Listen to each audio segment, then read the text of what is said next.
بسم الله الرحمن الرحيم. عن ابن عمر رضي الله تعالى عنهما قال قال رسول الله صلى الله تعالى عليه وسلم: ما من أيام أعظم عند الله ولا أحب إليه من العمل فيهن من هذه الأيام العشر فأكثروا فيهن من التهليل والتكبير والتحميد. رواہ احمد۔ نبی کریم صلی اللہ علیہ وسلم نے ارشاد فرمایا، کوئی دن نہیں جو اللہ تعالیٰ کے یہاں عظمت والے ہوں اور جن میں نیک عمل اللہ کو سب سے زیادہ پسند ہو ذی الحج کے ان 10 دنوں کی نسبت، لہذا ان 10 دنوں میں تحلیل، تکبیر اور تحمید کی کثرت کرو۔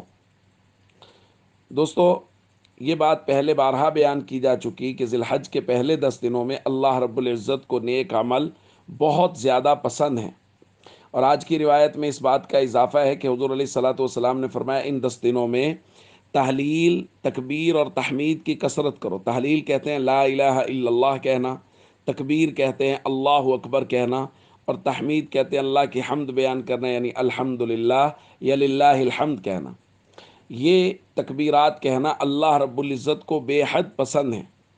امام بخاری رحمۃ اللہ علیہ نے ایک جگہ ترجمۃ الباب کچھ اس طرح باندھا ہے: وکان ابن عمر و ابو ہریرہ رضی اللہ تعالی عنہما یخرجان الی السوق فی ایام العشر، کہ حضرت ابو ہریرہ اور حضرت ابن عمر رضی اللہ تعالی عنہما ان 10 دنوں میں بازار کی طرف نکل جاتے، یکبران و یکبر الناس بتکبیرہما، یہ دونوں حضرات بھی تکبیرات کہہ رہے ہوتے اور لوگ بھی ان کو سن کے تکبیرات کہنا شروع کر دیتے۔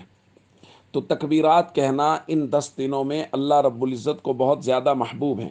تو لفظ تکبیرات میں دوستو تینوں چیزیں آ جاتی ہیں۔ ہمارے یہاں جو تکبیر کہی جاتی ہے اس میں تکبیر، تحلیل اور تحمید سب آ جاتا ہے۔ اللہ اکبر، اللہ اکبر، لا الہ الا اللہ واللہ اکبر، اللہ اکبر وللہ الحمد۔ اس میں تحلیل بھی آ گئی لا الہ الا اللہ، اور تکبیر بھی آ گئی اللہ اکبر، اور تحمید بھی آ گئی یعنی وللہ الحمد۔ اس لیے ہم سب کو بھرپور کوشش کرنی چاہیے ان 10 دنوں میں خوب خوب نیک اعمال کریں، اور خاص طور پہ تکبیرات کا بھرپور اہتمام کریں۔